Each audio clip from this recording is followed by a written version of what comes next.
Thank you, Thomas. Can I first of all say it's a huge privilege and honour to be here, so thank you very much indeed for the invitation.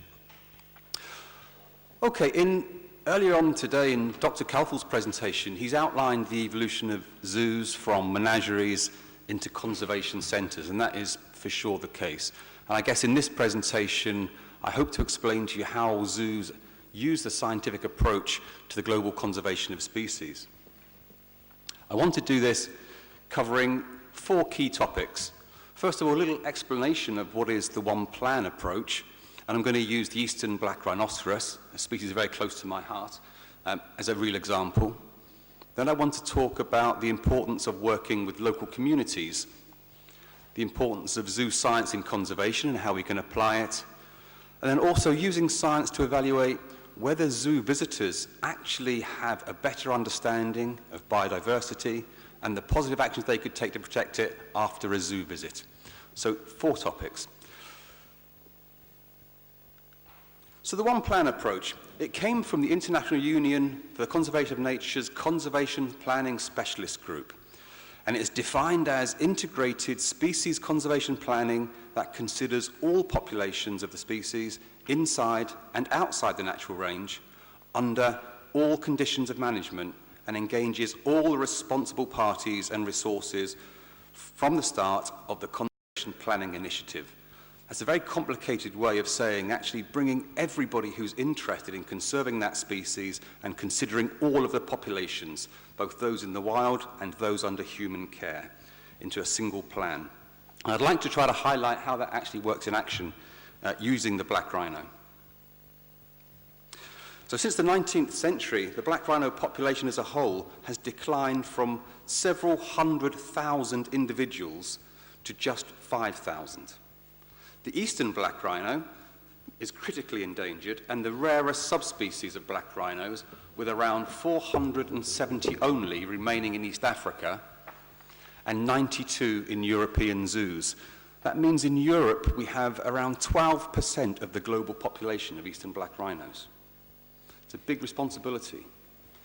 To successfully manage this European zoo population takes an enormous amount of cooperation and understanding between the zoos. But as always, it also requires a few rules to follow to ensure that it achieves its goals. And so these goals are, for example, to ensure a healthy and sustainable population to fulfill the needs of EAZA zoos, to manage the population to achieve a 5% growth rate per year. And that 5% is based on Kenyan Wildlife Service's targets for free-ranging rhinos. And also, and importantly, to maintain 90% genetic diversity from our 41 founders for 100 years. That's a common measure that we use in many of our breeding programs to maintain genetic diversity. And fourthly, to work closely with African Rhino Specialist Group and governments to make eastern black rhino available for return to Africa to supplement populations where needed. Sorry, I think I've gone too far. Okay, so to be successful, EAZA's ex situ program, or EEP, is managed by a single coordinator who makes transfers and breeding recommendations for all zoos holding this species. And these recommendations are then reviewed and approved by the Species Committee, which is usually made up of a subset of those zoos keeping the species. There's a whole number of cooperations within EAZA, but perhaps most importantly is animals are not allowed to be bought or sold within EAZA, and animals are moved for the best genetic mixture in terms of their maintaining genetic diversity amongst participating zoos, who must follow the recommendations.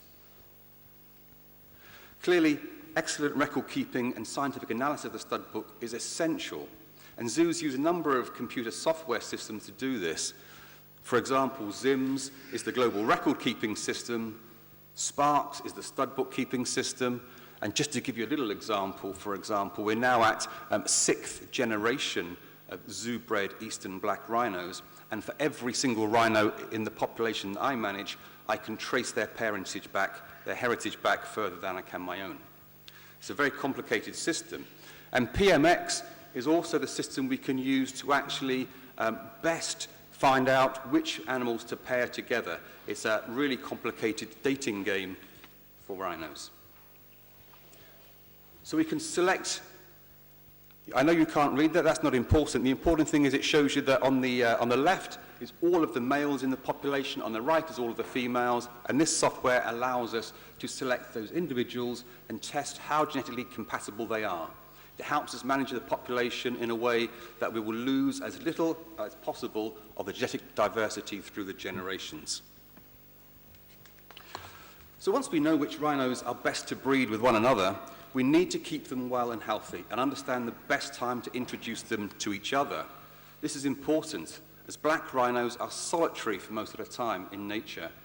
They gather together at night and around waterholes, and the females will only remain with a male when she is in estrus, as at this time the male is less likely to be aggressive. Science also helps zoos here. Some zoos, for example, have endocrinology laboratories that can test the feces or urine of animals to determine the stage of estrus she is in. It can also, of course, tell us when she is pregnant, but more importantly, it allows us to anticipate the time to introduce a male to a female, give them the best chance of no aggression and a successful pregnancy. The one-plan approach also means that zoos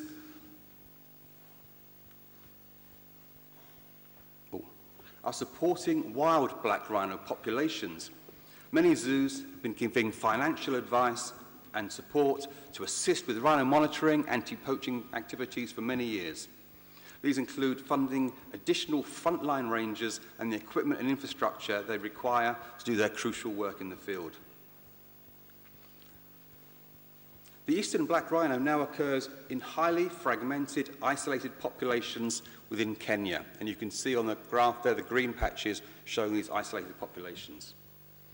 We're now using the science developed to manage populations in zoos to apply it to the small, isolated populations in Kenya's national parks.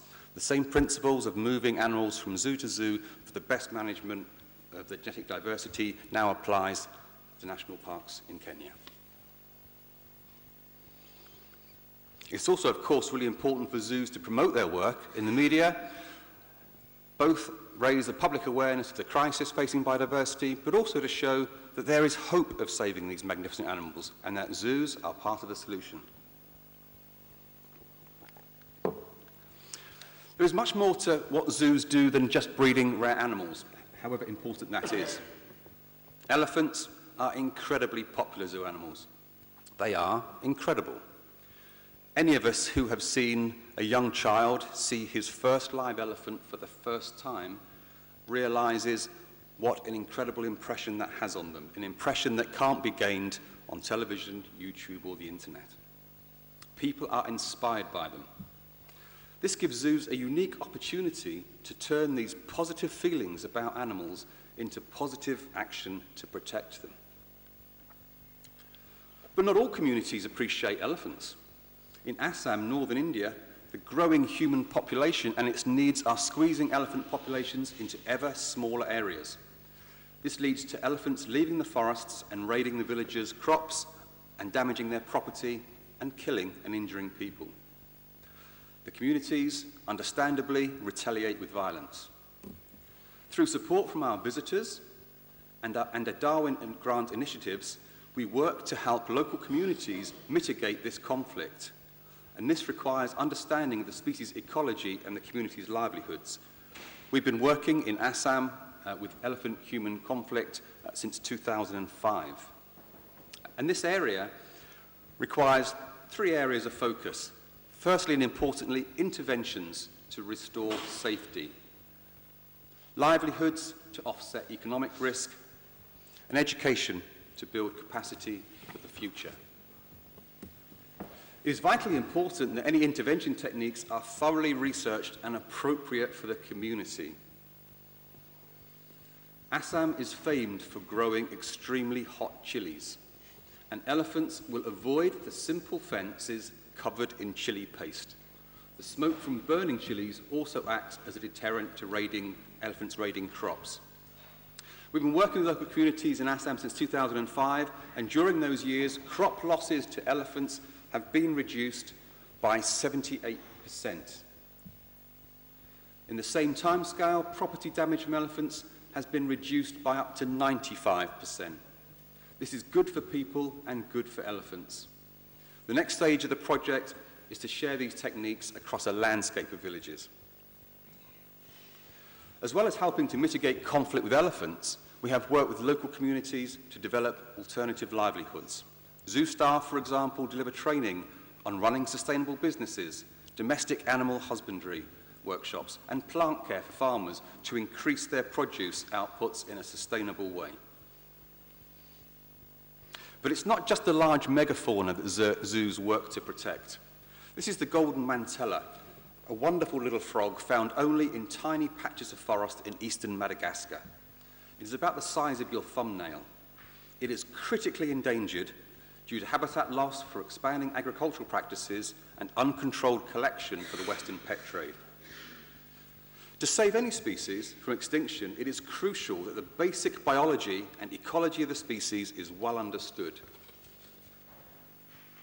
Keeping the golden mantella frog in our zoos allowed us to develop fluorescent markers without causing any harm to the frog.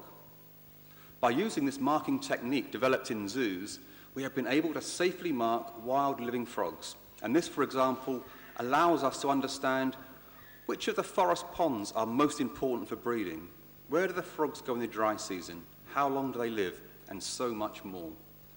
This information allows us to set up and fund a conservation action plan for this species. And we also train members of the local communities and staff from the Malagasy NGO that we partner with, called Madagascar Bulkachi, to be able to continue this work of marking and studying this species long term. Taking our golden mantella mascot into the local towns and villages causes a great deal of excitement, especially, but not only, from the children. Understanding this little frog and inspiring conservationists of the future is key to its long-term survival. My last example of zoo-led science and the global conservation of species comes from the evaluation of zoo visitors. As Thomas has already mentioned, European zoos attract 140 million visits a year. Many of these visitors come to the zoo for a day out, often with their children. They do not come primarily to be educated. So can zoos, through the experiences and messages they give, really improve the general public's understanding of biodiversity and, more importantly, identify pro-biodiversity action that can be achieved at an individual level? Well, this was a 5-year research project from 2012 to 2017 in collaboration with the World Association of Zoos and Aquariums, WAZA, Warwick University, and the Convention on Biological Diversity. It is the largest study of its kind in the literature. The overarching idea was to assess whether zoos and aquariums can contribute to the biodiversity targets. I just wanted to show you that in both surveys we found small but significant between pre- and post-visit measures in both of our individual variables. So this is understanding biodiversity improved through a visit to the zoo, and understanding what individuals could do to take action at a zoo. And I just want to stress that this is not people who went to specific educational talks. This was the general zoo visitor who came for a day out. So we have a huge ability to influence this agenda. Thank you very much.